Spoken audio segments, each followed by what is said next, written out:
Hello everyone, today I will solve one question from CSI Net June 2023. This is a question from PDE and part B.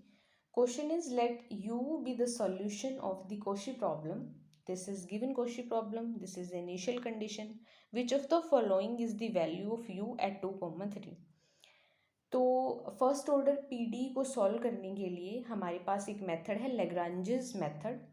तो उसके लिए हम अब ये भी फर्स्ट ऑर्डर पीडीई है, तो उसके लिए हम ऑक्सिलरी इक्वेशंस लिख लेते हैं। कैसे लिखते हैं? D X by coefficient of U X, U D Y by coefficient of U Y is equal to D U by right hand side पे जो लिखा है उसको लिख लेंगे।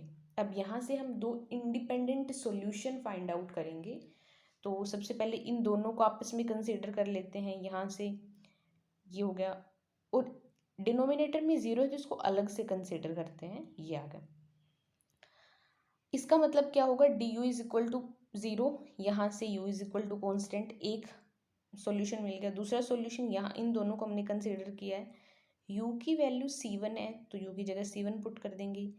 इसको इंटीग्रेट करेंगे और सिंप्लीफाई करेंगे तो हमें ये मतलब सॉल्यूशन मिल जाएगा।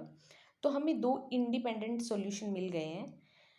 अब इन दो इंडिपेंडेंट सॉल्यूशन से मतलब अब इसको हम सॉल्व कर रहे थे, तो इसका जनरल सॉल्यूशन हमें कैसे फाइंड आउट होगा वो देखते हैं। कैसे इन दोनों की हेल्प से यहाँ से यू कैसे मिलेगा हमें।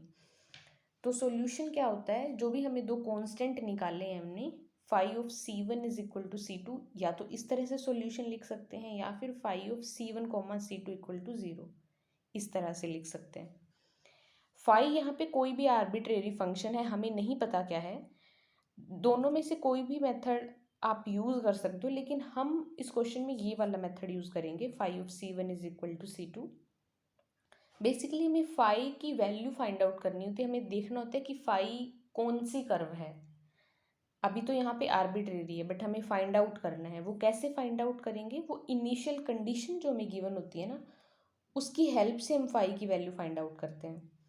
तो हमें इनिशियल कंडीशन सबसे पहले तो हमने C1 की वैल्यू पुट कर दी, u है, और C2 की value x minus U Y, जो हमने दो इंडिपेंडेंट सॉल्यूशन निकाले थे वो यहाँ वैल्यूज पुट कर दी।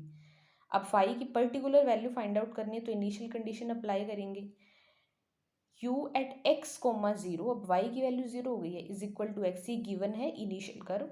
तो phi u at x comma zero, x बन जाएगा तो u की वैल्यू x हो गई, is equal to x minus u at x comma zero x है।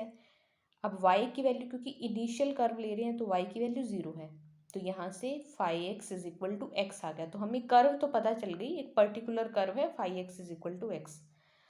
अब इसका यूज़ करके हम यहाँ पे अप्लाई करते हैं, तो phi of U is equal to U होगा, क्योंकि फाई ऑफ एक्स यहाँ पुट करते हैं तो एक्स मिलता है। Phi of U is equal to U, तो फाई ऑफ यू यू हो गया, is equal to right hand side को एज इट इज़ लिख दिया।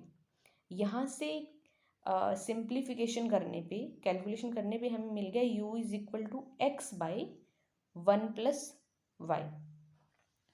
ये हमें इंटीग्रल सरफेस मिल गया, हमें सॉल्यूशन मिल गया जो हमें चाहिए था। लेकिन हमें क्वेश्चन में पूछा गया है u एट 2, 3, जब x की वैल्यू 2 और y की वैल्यू 3 पुट करेंगे तो हमें आंसर मिलेगा हाफ। तो हमारा इसका मतलब option number 3 is correct option.